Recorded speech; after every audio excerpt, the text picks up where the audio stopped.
understand. And maybe nobody knows really at this point what Well, it means. Steve left. I mean, he's the only one who knows that. Well, we'll talk to Steve then. He got a phone call. Any other thoughts on that, on objective 4? Okay, moving on to objective 5. Okay, now we get into future land use, and now we do get into some more specific stuff because just the nature of future land use is more specific. And hold on, before we go there. One of the things that we're going to be working on next is a special overlay for the urban area of Immokalee, in which we have land use designations and land development codes to go with those land use designations. Okay? I'm introducing that this way, okay? Okay, go on, Bob. Okay, so we tried to simplify the future land use. There was so many different kinds of land uses in the Immokalee urban area, and it just creates all kinds of non-conformities and bad situations. And we don't want to say right at the outset, we are not going to take away anybody's existing rights.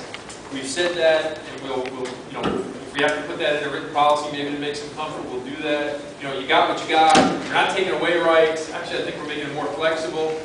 But we thought it made sense to have fewer designations at the comp plan level and more flexible standards, more mixed use and things like that. That's the way we wrote it. You might not have had time to look at it. Take the time. Provide me with your comments. We've got copies of the future land use map, and also what we tried to do, if you look at it from a land use or a geographical type of approach, we tried to look at the core areas with higher densities, and as you move to the outskirts of town, you have a gradation where those densities are a little lower, and you've got less intensity as you move out. So we tried to simplify that. I think if you look at your future land use map now, you can really see that. We go from more intense to less intense. But by the nature of the plan that was already developed, Immokalee has the highest density, it's pretty high density already. I mean, it's allowable, high density. There's a maximum of 20 years break for the rest of the county and 16 in your draft. You have a by right zoning for affordable and workforce housing. So you have some pretty substantial density there, and that's maybe not a bad thing, but remember, you want to make people work on some of that stuff a little bit so you get the benefits. Denise? I missed last month's meeting, and did you show the old land use plan and the new land use plan side by side, the one you proposed? I don't know if we did it last meeting, but we can We certainly do it. provided all the members with the Yeah, previous copy and the new one, but we didn't show it side by side. I guess I would want to look at, since I'm familiar with that, the one we were working on. You can We've certainly got take a look at copies, all. we've got extra copies of those and figure it out. Penny, do you have a, I'm sorry that I didn't think this, but you guys are working on a website, or do you have a website? Yep. So we should try to provide some of the stuff to you in PDF so we can get it up on the website so you can look at it. Listen up, say it loud. It's on our cards, too. Oh, yeah. It's on your on the business Oh, card. yeah. You get a copy of the business card. So, the objective again with the future land use was to try to simplify it, try to look at areas where we want to incentivize certain things. It's pretty complicated, so I don't want to spend a lot of time on it. I suggest, take a look at it and provide me with your comments. Or provide Penny with your comments. All right, Penny, with your comment. I just want to emphasize, too, for people who aren't necessarily familiar with this, if whatever you want to do with your properties, if it's not allowed according to this document, you've got a, year-long, two-year-long, really expensive process to go through in order to make it work, in order to change this document for the state, the county, and everybody else. So it's really important that if you have something in mind, hopefully that betters Immokalee. We need to know about it. Yeah, Put it on the sheet. that's true. I mean, it's a long process. And I think what we've got is pretty good and pretty flexible, but if we missed it anywhere, and that's very possible, let us know. Okay.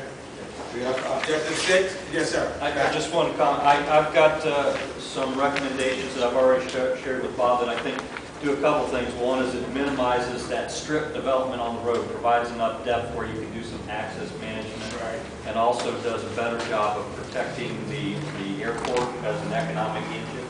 And one of the comments we heard earlier, and this is more just commentary than anything else, we talk about industrial, maybe we ought to talk about it in terms of, employment center or commerce center. That was the thought that came to my mind. Okay, but understand that we are a preferred region in the rural area of economic concern Yeah. for health and human services, sciences, and what have you. So when we talk industry, we're not talking about big smokestacks and whatnot. We've been talking high-tech, medical devices, things of that nature that we're talking about coming to our particular Probably location. should get some language right from the EDC.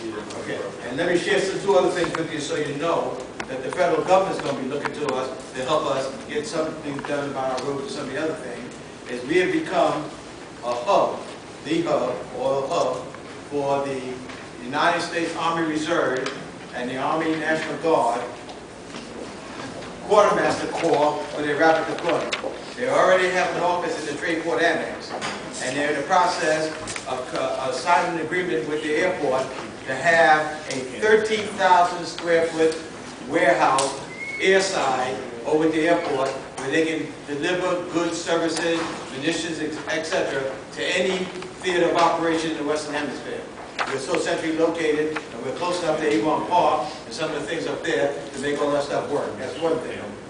We also have just become out of the airport a hub for the U.S. Forest Service fire suppression units. And you'll see, remember we used to have those small planes that look like P-38, the little red and white planes? Now, they're going to see some more out there, but they're not the same size. They look the same, but they're much bigger when you get up on them. And they're jet-powered, prop-driven. They're not dromedarians, I can't remember what to call them, but they fire suppression, where they can suck water up in and go out and put a fire out. And they got a hub right here at the airport to do those kind of things. Now, that means they're going to have good access to get transportation to it. That's why I'm not as worried about transportation, because our congressman is working with us. Yes, Bob, one thing we want to make sure Yes, sir. that we pin the county's ears down. We tell them that they will do this, and Yes. we want to make sure that we have a kind of a timeline Yes. where they can't get in there and back up. I think that's what Barbara mentioned too. Yeah, I understand. You know where we've been with this before. The county will, by October of 2000. And hopefully they don't see it and say yay. And if we say the county, if it's something more specific, we need to be more specific. But as to the lake travel, Yeah. when that was all brought about, that was kind of the basic language in there. I'll say. Very much basic, but it was to say that it would, ecotourism was one of the things that Steve had in there. And it would be limited development around the lake and make sure all the wetlands in there were protected. Okay, I think we can almost stop that. It's a little, understandable. There was another area that we had some confusion on that we wanted to lay out on the table to give the wisdom from the committee, from the community, representatives of landowners, whatever. And that is on page 23 of 38. Under the urban mixed-use district, there's the low residential sub-district, there's the medium residential sub-district, and there's the high residential sub-district. And it talks about mobile homes in all three of them. Yes, right there. And it's hard for me to understand what the intent was, because what it says is mobile home development will be permitted under low. It says mobile home development will be permitted in the form of mobile home subdivisions. Okay, I know what that is. That's an approved subdivision that has lots and streets and all the benefits of a nice development. Or parks, that's a rental park, I'm assuming. And as a mobile home overlay, defined by the Land Development Code, that's what it says. So you could create there's existing overlays, mobile home overlays, you could create a new one based on that language.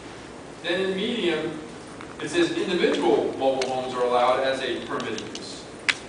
Then under high residential, it goes back to mobile home development are allowed only in the form of mobile home subdivisions and parks. So it looks to me like low and high are kind of the same. Medium is more permissive. And so there's three questions. Without being in any way denigrating on mobile homes as a type of housing unit. Today there's a movement towards modular units, which are similar but anchored, stronger, better,